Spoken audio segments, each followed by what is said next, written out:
கிறிஸ்துவுக்குள் பிரியமானவர்களே, இந்த அருமையான ஓய்வு நாளிலும் தேவ சமூகத்துக்கு வந்தவங்க ஒவ்வொருவரையும் இயேசுவின் இணையற்ற நாமத்தினாலே அன்பின் வாழ்த்துக்கள். இந்த நாளிலும் தேவனுடைய வார்த்தைகள் கேட்கும்படியா இந்த காலை வேளையில வந்திருக்கீங்க. நிச்சயமா கர்த்தர் உங்களை ஆசீர்வதித்து நடத்துவார். இப்பொழுதும் கண்களை மூடி நாம் ஜெபிப்போம். அன்பு ரட்சகா, இந்த வேலைக்காக நன்றியோடு ஸ்தோத்திரம் பண்ணுகிறோம். ஏசப்பா, இந்த வேலையில வந்த ஒவ்வொரு பிள்ளைகளையும் நீர் பாதுகாத்துக் கொள்வீராக. அப்பா, இந்த ஓய்வு நாளை ஆண்டவரே பக்தியோடு உங்களுடைய சமூகத்துக்கு வந்திருக்கிறார்கள். நீர் என்ன பேசுவீரோ என்று காத்து கொண்டிருக்கிற இந்த பிள்ளைகளை நீர் பத்திரப்படுத்தி காத்துக் கொள்வீராக. யூடியூப் மூலமா பார்த்து கொண்டிருக்கிற சபையாரையும் ஆண்டவரே மற்ற பிள்ளைகளையும் நீர் ஆசீர்வதிப்பீராக. எல்லா தடைகளையும் நீக்கி போட்டு கர்த்தருடைய சமூகத்துல ஆண்டவரே அமர்ந்திருந்து இந்த காரியங்களை பொறுமையாய் பிரசங்கத்தை கேட்க கிருபை தாங்க ஆண்டவரே. ஆசீர்வதியும் வழி நடத்தும். இயேசு நாமத்திலே ஜெபிக்கிறோம் நல்ல பிதாவே, ஆமென். ஆமென், ஆமென், ஹல்லேலூயா. சோ இந்த நாளிலும் கர்த்தர் உங்களை கொண்டு வந்ததுக்காக நான் நன்றி செலுத்துகிறேன். நீங்கள் தொடர்ந்து நல்லா ஜெபிக்கிற பிள்ளைங்களா இருக்க வேண்டும். ஏன்னா இந்த தேசத்துல நடக்கிற எல்லா காரியத்தையும் பாக்குறீங்க. அநேக இடங்கள்ல பலவீனங்கள் இன்னும் தொடர்ந்து கொண்டுதான் இருக்கிறது. நமக்கு சண்டே ஆராதனை இன்னும் நம்ம துவங்கல. சோ இந்த நாட்களில நம்முடைய ஜெபம் ரொம்ப அவசியமா இருக்கிறது. நீங்கள் நேரத்தை வீணடிக்காம ரட்சகர் வரப்போகிறது காத்திருக்கிற பிள்ளைகளா இருந்தீங்கன்னா நிச்சயமாய் தொடர்ந்து ஜெபிக்கிற பிள்ளைகளாகவும் இருக்கணும். சூழ்நிலைகளை நமக்கு சாதகமாய் மாற்றிக்கொள்ள வேண்டும். ஆண்டவரை எப்படியாவது தொழுது கொள்ள வேண்டும் என்ற ஒரு உணர்வோடு கூட எல்லா நாளும் ஜெபிக்கிற பிள்ளைகளாய் இருங்க. நிச்சயமா உங்களையும் உங்கள் குடும்பத்தையும் கர்த்தர் ஆசீர்வதிக்க வல்லமுள்ள தெய்வமாய் இருக்கிறார். இந்த நாளிலும் தேவ செய்திக்கு நேராக நம்முடைய கவனத்தை திருப்போம். நிச்சயமா கர்த்தர் உங்களோடு கூட பேசுவாராக. 1 கொரிந்தியர் 2ஆம் அதிகாரம் 9வது வசனம். 1 கொரிந்தியர் 2ஆம் அதிகாரம் 9ஆம் வசனத்தை வாசிப்போம். தேவன் தம்மில் அன்பு கூறுகிறவர்களுக்கு ஆயத்தம் பண்ணினவைகளை கண் காணவும் இல்லை, காது கேட்கவும் இல்லை, அவைகள் மனுஷனில் தோன்றவும் இல்லை. ஆமென், ஹல்லேலூயா. சோ இந்த அருமையான வேளையிலும் பவுல் விதமாக சொல்லுகிறார், தேவன் தம்மில் அன்பு கூறுகிறவர்களுக்கு ஆயத்தம் பண்ணினதை, தம்முடைய பிள்ளைகளுக்கு ஆயத்தம் பண்ணின காரியத்தை எப்படிப்பட்ட கிறிஸ்துவ ஜனங்களா இருக்க நாம எப்படி இருக்கிறோம் அப்படின்னா, நம்முடைய கண் காணவும் இல்லை, அதை உணரவும் இல்லை. இந்த வேளையில நமக்கு சொல்லுகிறார். இந்த ஓய்வு நாளில தேவன் பேசுகிற வேத வசனத்தை நீங்கள் கவனமாய் கேளுங்க. ஆண்டவர் நமக்காக சகலவற்றையும் ஆயத்தம் பண்ணி வைத்திருக்கிறார். அல்லேலூயா. ஆதியில நம்ம எடுத்தோம் என்றால் இந்த வானமும் பூமியும் கர்த்தர் உண்டாக்கும் பொழுது ஆண்டவர் 5 நாள் எல்லாவற்றையும் ஆண்டவர் உண்டாக்கினார். உண்டாக்கி 6ஆம் நாள் மனுஷனை உண்டாக்கும் போது ஆண்டவர் இந்த 5 நாளும் நேர்த்தியா எல்லாவற்றையும் படைத்துதான் 6ஆம் நாள் மனிதனை உண்டாக்கினார். ஒருவேளை மனிதனை உண்டாக்கிட்டு அதுக்கப்புறம் எல்லாம் பண்ணிருந்தா எப்படி இருந்திருக்கும்? அந்த மனிதனுக்கு எல்லாமே கஷ்டமா இருந்திருக்கும். அப்ப தேவன் தன் பிள்ளைகளுக்கு என்ன செய்யணும்னு நினைச்சார்னா, எல்லாவற்றையும் ஒழுங்குபடுத்தி தான் என் பிள்ளையின் கரத்துல ஒப்பு கொடுக்க வேண்டும் என்று கர்த்தர் அறிந்திருக்கிறார். அல்லேலூயா. அப்பொழுது ஆண்டவர் பண்ணின அந்த 5 நாட்களுடைய ஒவ்வொரு வேலைப்பாடுகள் தேவன் தன் பிள்ளைக்கு எது வேணும் எது வேண்டாம் என்று பார்த்து பார்த்து பார்த்து ஆண்டவர் 5 நாட்கள் காரியங்களை நடத்தினார். 6ஆம் நாள் கர்த்தருடைய கரத்துல ஆதாமை உருவாக்கி ஆண்டவர் அவனுக்கு ஏற்ற ஒரு துணையை உண்டாக்கி அதையும் கர்த்தர் பூரணப்படுத்தி ஒரு குடும்பத்தை ஏற்படுத்துகிறார். அல்லேலூயா. அந்த ரட்சகர் தான் இந்த நாள் உங்களோடு கூட பேசுகிறார். ஆமென். தேவன் தம் மீது தம்முடைய பிள்ளைகள் அன்பு கூறுகிற பிள்ளைகளுக்கு சகலமும் கர்த்தர் நன்மையாய் செய்து வைத்திருக்கிறார். இன்றைக்கு நம்முடைய எண்ணங்கள் எப்படி போயிடுச்சுன்னா, ஆண்டவர் எனக்கு எதுவுமே செய்யல, என்னுடைய லைஃப் ட்ரையா இருக்கு, நான் போறது கரெக்டா இருக்கா இல்லையா, எனக்கு ஒரே குழப்பமா இருக்கு அப்படின்னு சில காரியங்களை புலம்பிக் கொண்டே இருக்கிறோம். இல்ல, கர்த்தர் உங்களுக்கு எல்லாவற்றும் ஆயத்தம் பண்ணி வைத்திருக்கிறார். அந்த இடத்துக்கு போய் சேருவதற்கு காலதாமதம் ஆகலாம், ஒருவேளை இடர்பாடுகள் போல உங்களுக்கு தெரிந்திருக்கலாம். ஆனா உங்களை குறித்து தேவன் என்ன திட்டம் பண்ணினாரோ அதை நிச்சயமா கர்த்தர் கொண்டு போய் சேர்க்க வல்லமுள்ள தெய்வமா இருக்கிறார். அல்லேலூயா. தேவன் எப்பேற்பட்டவனா? பூரண வடிவுள்ள தெய்வம். அல்லேலூயா. எதையும் அரைகுறையா செய்கிற தெய்வம் அல்ல, ஆயத்தம் பண்ணி தான் காரியங்களை நடத்துகிறவர். தம் பிள்ளைகளுக்கு முன் குறித்து அந்த காரியங்களை எது தகுதியானது என்று அறிந்து அந்த இடத்துல கொண்டு வந்து சேர்க்கிற வரைக்கும் தேவன் ஓய மாட்டார். அல்லேலூயா. ஆனா நாம நம்மை குறித்து வேதம் என்ன சொல்லுகிறது என்றால், ஆயத்தம் பண்ணினவர்களை கண் காணவும் இல்லை, காது கேட்கவும் இல்லை, மனுஷருடைய இருதயத்தில் இது தோன்றவும் இல்லை. மனுஷர்களாகிய நாம நம்முடைய இருதயத்துல தேவன் எனக்கு எல்லாத்தையும் ஆல்ரெடி செஞ்சு வச்சுட்டாரு, அங்க கொண்டு போய் சேர்த்துவான்ற அந்த உணர்வு தோணல. ஆனா குறைகளை மட்டும் நாம் அதிகமாய் பேசிக்கொண்டிருக்கோம். போய் சேராததுனால பல குறைகளை நம்ம பேசிக்கிட்டே இருக்கிறோம். அல்லேலூயா. இல்ல, இன்னைக்கு விசுவாசத்தோட இந்த பிரசங்கத்தை கேளுங்க. உங்களை குறித்து, உங்கள் வீட்டை குறித்து, உங்கள் எதிர்காலங்களை குறித்து கர்த்தர் திட்டம் பண்ணி வைத்திருக்கிறார். அந்த திட்டத்துல கொண்டு போய் உங்களை நிச்சயமாய் சேர்ப்பார். பல விதமான ஏற்ற தாழ்வுகள் இருக்கலாம், ஆனாலும் கர்த்தர் திட்டம் பண்ணினதை ஒருவரும் மாற்ற முடியாது, கர்த்தர் செய்வார். பாருங்க, வேதாகமத்துல சில காரியங்களை உங்களுக்கு மேற்கோள் காண்பித்து நான் முடிக்க விரும்புகிறேன். நம் வேத வசனத்துக்கு நேராக நம்ம அடுத்தது கவனம் திருப்போம். மத்தேயு 3ஆம் அதிகாரம் 3ஆம் வசனத்துல விதமாய் வசனம் வாசிக்கிறோம். கர்த்தருக்கு வழியை ஆயத்தப்படுத்துங்கள், அவருக்கு பாதைகளை செவை பண்ணுங்கள் என்று வனாந்திரத்தில் கூப்பிடுவருடைய சத்தம் உண்டு என்று ஏசாயாவுக்கு சொல்லப்பட்டவன் இவனே. பாருங்க, ஏசாயா தீர்க்கதரிசியால இயேசு கிறிஸ்து வருவதற்கு முன்பதாகவே யோவான் ஸ்நானகன் மூலமாக வழியை ஆயத்தப்படுத்துகிறார்கள். அல்லேலூயா. அப்போ தேவனுடைய திட்டம் எல்லாம் என்னன்னா, ஒரு நன்மையான காரியத்தை செய்வதற்கு வழிகளை ஆயத்தப்படுத்தி வைக்க வேண்டும். அந்த வழியா இயேசு கிறிஸ்து வந்து தன்னுடைய ஊழியத்தை நிறைவேற்ற வேண்டும் என்று பிதாவானவர் முன்னதாகவே யோவான் ஸ்நானகனை அனுப்பி வழிகளை வாய்க்க பண்ணுகிறார். அல்லேலூயா. அப்போ தேவன் எல்லாவற்றும் பிளான் பண்ணி தான் செய்கிறாரே தவிர ஆயத்தமான ஒரு காரியத்தை செய்யாமல் தன் பிள்ளைகளை இந்த உலகத்திற்கு கொண்டு வர மாட்டார். இந்த உலகத்துல பிறந்திருக்கிறீங்க, இந்த உலகத்துல வாழ்ந்து கொண்டிருக்கிறீங்க, கர்த்தருடைய சமூகத்துல நீங்கள் நிலைத்திருக்கிறபடினால உங்களுடைய திட்டங்கள் எல்லாம் அவர் நிறைவேற்ற காத்திருக்கிறார். அல்லேலூயா. அப்ப யோவான் ஸ்நானகன் முன் வந்தது எதற்காக அப்படின்னா, தேவனுக்கான காரியங்களை எல்லாவற்றும் ஒழுங்குபடுத்த வேண்டும் என்று ஆயத்தத்தோடு முன்னதாக அனுப்பி வைத்தார். அல்லேலூயா. அதே மாதிரிதான் இயேசு கிறிஸ்து எதற்காக இந்த உலகத்துக்கு வந்தா, உங்களையும் என்னையும் நம்முடைய வழியில கொண்டு போய் சேர்ப்பதற்காக.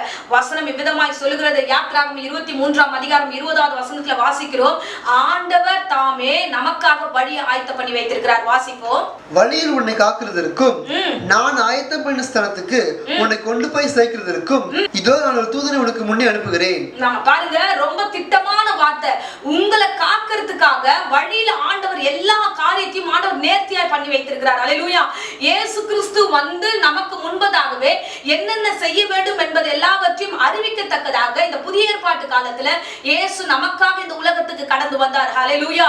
நம்முடைய வழிகள் ஏதோ தானோ என்று அல்ல, எல்லாவற்றையும் ஆயத்தம் பண்ணி வைத்திருக்கிறார். அதான் தூதர்களை கட்டளையிடுகிறார். ஆண்டவர் கொண்டு போய் சேர்க்கிறதுக்கு, காக்கிறதுக்கு எல்லா காரியத்தையும் பிளான் பண்ணி வைத்திருக்கிறார். நம்ம வந்து மனதில் தோன்றுகிற காரியம் எல்லாம் வந்து எடாகூடமா பேசிக்கிட்டு இருக்கோம். வீட்டுல இந்த நாட்கள்ல நம்ம வீட்லயே இருக்கிறதுனால சில விஷயங்கள், வார்த்தைகள் இயேசு கிறிஸ்துவ மனுஷர்களை பேசின நாட்கள்லாம் போயிடுச்சு. இப்ப ஆண்டவரை நோக்கி பேச ஆரம்பிச்சிட்டோம். என்ன ஆண்டவரே, என்ன ஆண்டவரே, என்ன ஆண்டவரே என்று. இல்ல, ஆண்டவர் உங்களுக்காக சகலத்தையும் செய்ய தூதனை முன்னிட்டு ஆண்டவர் நடத்துகிறார். பாருங்க, இயேசு கிறிஸ்து வருவதற்கு யோவான் ஸ்நானகன் வழி ஆயத்தம் பண்ணினது போல நாம இந்த உலகத்துல வாழ்வதற்கு, இந்த புதிய ஏற்பாட்டு காலத்துல பரலோக ராஜ்யத்துக்கு போய் சேரும் வரைக்கும் இயேசுவை முன்னிறுத்தி, பிதாவானவர் இயேசுவை முன்னிறுத்தி நமக்கு வழியை ஆயத்தம் பண்ணினார். ஆமென். அல்லேலூயா.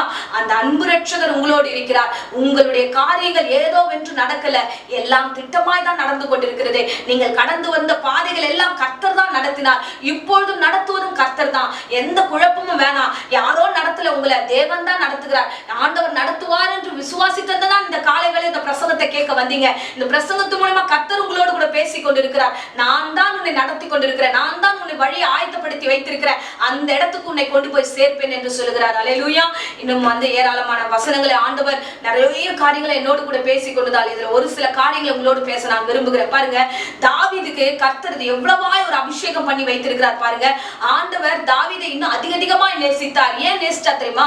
தாவீது கர்த்தர் மீது அவர் அன்பு வைத்ததுனால, தேவன் மீது அவர் அதிகமான அன்புள்ளவராக இருந்தபடினால எல்லா காரியத்தையும் விசுவாசத்தோடு பேசின வார்த்தைகள் நாம் வாசிப்போம். சங்கீதம் 23:5 வசனத்துல, என் சத்துருக்களுக்கு முன்பாக நீர் எனக்கு ஒரு பந்தியை ஆயத்தப்படுத்தி என் தலையை எண்ணெயால் அபிஷேகம் பண்ணுகிறீர், என் பாத்திரம் நிரம்பி வழிகிறது. ஆமென். ஹல்லேலூயா. ரொம்ப அருமையான வேத வார்த்தைகளால் அவர் விதமாய் சொல்லுகிறார். எனக்கு ஒரு பந்தியை நீர் ஆயத்தப்படுத்தி வைத்திருக்கிறீர் ஆண்டவரே, எனக்குன்னு ஒரு நன்மையான காரியத்தை நீர் வைத்திருக்கிறீர், எனக்குன்னு ஒரு ஆசீர்வாதமான காரியம் எனக்கு உண்டு என்று அவர் விசுவாசத்தோடு கூட சொல்லுகிறார். அது மாத்திரம் இல்ல, என் சத்துருக்களுக்கு முன்பதாக. ஆமென். ஹல்லேலூயா. இன்றைக்கு பிரசங்கத்தை கேட்கிற அருமையானவர்களே, ஒரு மன தெளிவோடு கூட நீங்கள் செயல்பட வேண்டும். எல்லாமே வந்து நம்ம ஒரே பாசிட்டிவா ஒரே மாதிரியா நினைக்க கூடாது. எல்லாவற்றிலும் தேவையில்லாத காரியங்கள் நடக்கும், சில பிரச்சனைகள் நடக்கும், சில சத்துருக்கள் நமக்கு முன்பதாக வருவார்கள். அது எல்லாத்தையும் மேற்கொள்ள கர்த்தர் எனக்கு பலன் தருவார் என்ற விசுவாசத்தின் பார்வையோடு கூட கடந்து போக வேண்டும். அல்லேலூயா. எல்லாம் ஒரே மாதிரி ஆண்டவர் நடத்த மாட்டார். வித்தியாசமா உங்களை அனுபவத்திற்குள்ளாக மாற்றி நடத்துவார். பாருங்க, இவர் சொல்கிறாரு, அந்த விசுவாச வார்த்தை, அந்த ஒரு அறிவு இருக்கிறது பாருங்க, தேவ அறிவு இதுதான். என்னன்னா, சத்துருக்கள் முன்பதாக எனக்கு ஒரு பந்தியை ஆயத்தப்படுத்துவார். எனக்கு முன்பதாக வருகிறவர்கள் இச்சகம் பேசி அடங்குவார்கள், நிச்சயமாய் அவர்கள் எனக்கு முன்பதாக ஓடுவார்கள் என்ற விசுவாசம் வார்த்தையும் அந்த காரியமும் தாவீதிடத்தில் இருந்தது. அல்லேலூயா. நம்ம வந்து விசேஷமா பார்க்கிறோம். நம்ம வந்து தாவீது வந்து கோலியாத்தை முறியடிக்கும் பொழுது ஒரு பெரிய ஜெயம், சின்ன பிள்ளை ஒரு பெரிய ராட்சசனை வந்து ஒன்றுமில்லாமல் அவன் அதம் பண்ணினான். அந்த காரியத்தை குறித்து நாம் அறிந்திருக்கிறோம். அப்ப தாவீது வந்து கோலியாத்தை முறியடிக்கும் போது ஒரு பெரிய ஜெயத்தை எடுக்கிறான். யாருமே எடுக்க முடியாத ஒரு மிகப்பெரிய ஜெயத்தை எடுக்கிறான். அந்த சத்துருவை ஒன்றுமில்லாமல் மாற்றுகிறான். ஆச்சரியமான ஒரு நிகழ்வுகள் இங்க நடக்கிறது. எல்லாரும் சொல்றாங்க, அங்க வந்து ராஜாவா இருக்கிற சவுல் சொல்றாரு, அப்பா நீ போவாத, போகாத, நீ சின்ன பையனா இருக்கிற அப்படின்னு சொல்றாரு. இன்னொரு அவனுடைய சகோதரர்கள் சொல்லுகிறார்கள், தாவீதை பார்த்து நீ அங்க போவாதே. ஆனா கர்த்தர் தாவீதை கொண்டு ஒரு பெரிய எழுப்புதலை கட்டளையிட்டார். பாருங்க 1 சாமுவேல் 17ஆம் அதிகாரம் 50வது வசனத்துல வாசிக்கிறோம். இவ்விதமாக தாவீது ஒரு கவனினாலும் ஒரு கல்லினாலும் பெலிஸ்தனை மேற்கொண்டு அவனை மடங்கடித்து அவனை கொன்று போட்டான். தாவீதின் கையில் பட்டயம் இல்லாதிருந்தது. பாருங்க, பட்டயம் இல்லாதிருந்தது. ஆனா அந்த கோலியாத்தை அவ்வளவு பெரிய ராட்சசனை அவன் வென்று இந்த வேளையில நின்று இஸ்ரவேல் ஜனங்களுடைய ஒரு சாபத்தின் காரியங்கள், இஸ்ரவேல் ஜனங்களுடைய அடிமைத்தனத்தை அவன் மாற்றுகிறவனாக அவன் காணப்பட்டான். அல்லேலூயா. எவ்வளவு பெரிய மகிமையான ஒரு பெரிய ஒரு ஆசீர்வாதமான வழியில தாவீதை கர்த்தர் நடத்துறார். ஆனா அந்த நாட்களில அவனுக்கு அன்றைய தினத்திலிருந்து ஆரம்பித்தது. அந்த தினத்திலிருந்து சத்துருக்கள் பெருகினார்கள். விசேஷமாக சவுலே அவனுக்கு விரோதமாக மாறுகிறான். அல்லேலூயா. விசேஷமாக தாவீது அந்த ஜெயம் எடுத்து ஊருக்குள்ள வரும்போது அங்க நடக்கிற நிகழ்வுகளை வாசிப்போம். 1 சாமுவேல் 18ஆம் அதிகாரம் 7வது வசனத்தை வாசிங்க. அந்த ஸ்திரீகள் ஆடி பாடுகையில் சவுல் கொன்றது 1000, தாவீது கொன்றது 10000 என்று முறைமுறையாக பாடினார்கள். முறைமுறையாக அவர்கள் பாடும்போது பக்கத்துல சவுல் பார்த்துட்டு இருக்கிறார். என்ன இந்த ஸ்திரீகள் இப்படி வந்து நம்மள வந்து தாவீதுக்கு முன்பதாக இறக்கிட்டாங்களேன்னு அப்போத்துல இருந்து தாவீது மேல எரிச்சல் கொண்டு கோபம் கொண்டு தினம் தினம் தினம் அவரை குறித்து அந்த வேதாகமத்துல தொடர்ந்து வாசிச்சோம்னா தினம் தாவீதுக்கு முன்பதாக சத்ருவாக மாறுகிறான். ஒவ்வொரு நாளும் பந்தியில அமரும் பொழுதெல்லாம் அவன் வந்து அவனை எதிர்க்கிறவனாக மாறினான். ஆனால் கர்த்தர் தாவீதோடு கூட இருந்தார். அல்லேலூயா.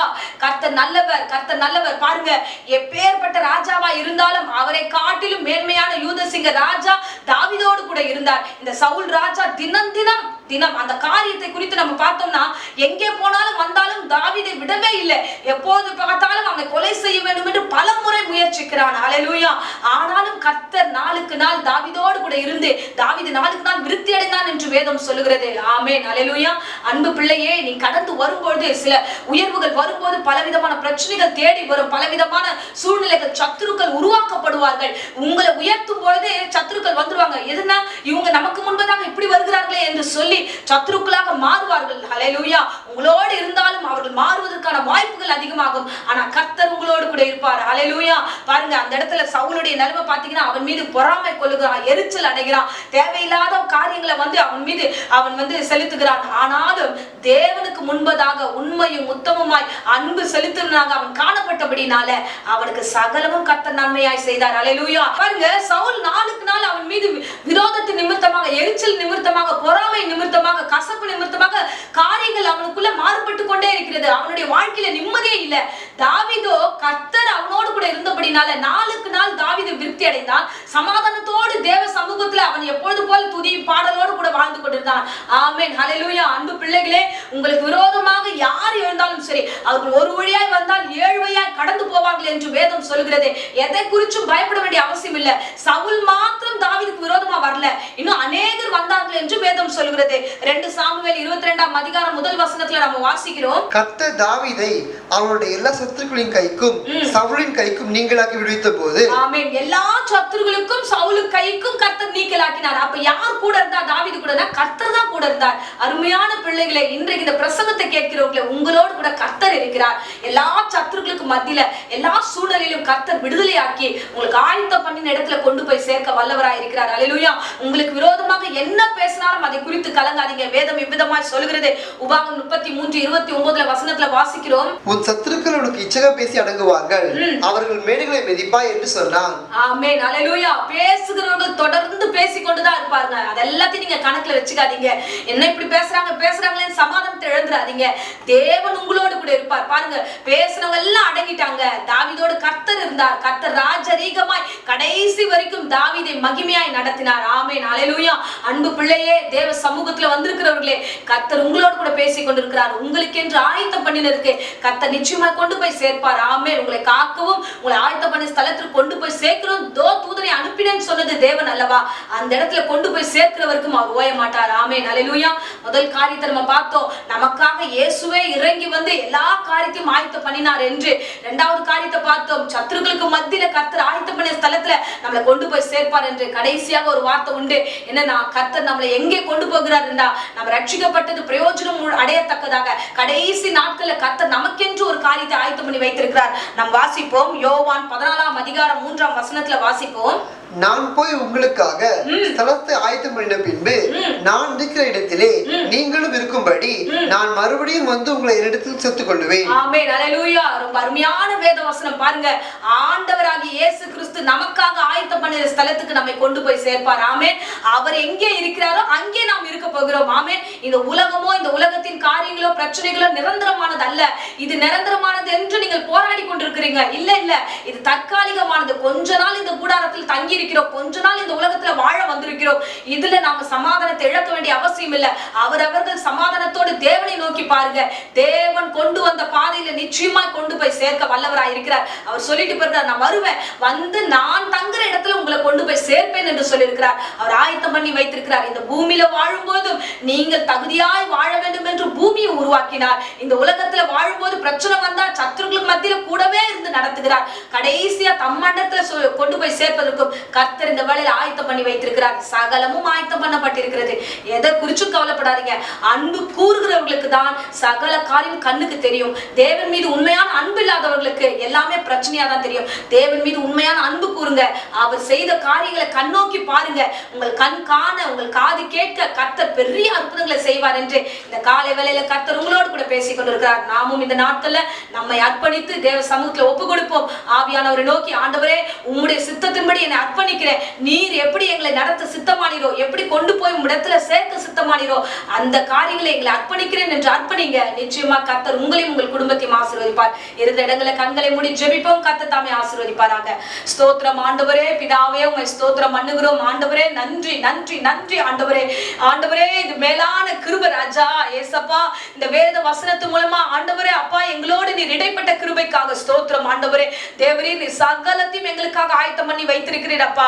எங்களை ஒரு பொழுதும் ஆண்டவரே நீர் வெறுமையாய் விடுகிற தெய்வம் அல்ல ஆண்டவரே. ஆரம்பத்திலிருந்து முடியும் வரைக்கும் உம்முடைய சித்தம் மாத்திரம் தான் ஆண்டவரே எங்களுடைய வாழ்க்கையில நடக்கிறது. நன்றி ஆண்டவரே. இந்த வேளையில கூட கர்த்தாவே யூடியூப் மூலமா பார்த்து கொண்டிருக்கிற சபையார் ஒவ்வொருவரையும் அடியேன் ஆசீர்வதிக்கிறேன். கலக்கத்தோட வேதனையோடு ஆண்டவரே எனக்கென்று என்ன இருக்கிறது என்று புலம்பிக் கொண்டிருக்கிறவர்களுக்கு நீர் ஆயத்தமானதை உன் கண் காணும் என்று இன்றைக்கு திட்டமாய் பேசின வார்த்தைகளுக்காக நன்றி செலுத்துகிற ராஜா. அப்பா புலம்பலை ஆனந்த களிப்பாய் மாற செய்வீராக. தேவையில்லாத சஞ்சலங்களை ஒழிய பண்ணுவீராக. ஆண்டவரே பிசாசான ஒவ்வொருவருக்கும் இருதைக்குள்ளாய் தேவையில்லாத விதைகளை விதைத்திருக்கிறான். எல்லா விதைகளையும் இயேசுவின் நாமத்திலே சபித்து கட்டுகிறேன். ஆவியானவர் தாமே ஆண்டவரே செம்மையான இருதயமாக ஒவ்வொருவரையும் மாற்றுங்க. எல்லா கலக்கத்தையும் எடுத்து போடுங்க ராஜா. ஒவ்வொரு பிள்ளைகளை பத்திரப்படுத்தும் ஆசீர்வதியும் தேவ பிரசன்னம் கூடவே இருப்பதாக. இந்த ஓய்வு நாளில இன்றைக்கு கேட்ட தீர்க்க தரிசன வார்த்தையின்படி நீர் ஆயத்தம் பண்ணினவைகளை நீர் கொண்டு போய் சேர்க்க போகிறீர். சகலமும் இந்த பிள்ளைகளுடைய கண்கள் காண போகிறது. ஸ்தோத்திரம். தொடர்ந்து காத்துக்கொள்ளுங்க. விசேஷமா இந்த வேளையில கூட கர்த்தாவே யாராகிலும் வியாதியோடு இந்த வேளையில போராடி கொண்டிருந்தா, மருத்துவமனையில போராடி கொண்டிருந்தா ஆண்டவரே சிறு பிள்ளைகள் ஆகட்டும் யாரானாலும் ஆண்டவரே பூரண சுகம் உண்டாட்டும். நானே பரிகாரியான கர்த்தர் என்று சொன்னீரே அந்த பரிகாரம் உள்ள தெய்வம் இறங்கி வருவீராக. அற்புதத்தையும் அதிசயத்தையும் காண செய்வீராக. ஏசப்பா என் பிள்ளைகளை பத்திரப்படுத்தும், பாதுகாத்துக்கொள்ளும். இந்த உலகம் முழுவதும் தேவ பிரசனம் நிரம்பி இருக்கட்டும். தொடர்ந்து காத்துக்கொள்ளும், வழிநடத்தும், ஆசீர்வதியும். இயேசுவின் இணையற்ற நாமத்திலே ஜெபித்து ஒப்புக் கொடுக்கிறேன் ஜீவனுள்ள நல்ல பிதாவே. ஆமென். ஆமென். Praise the Lord. God bless you.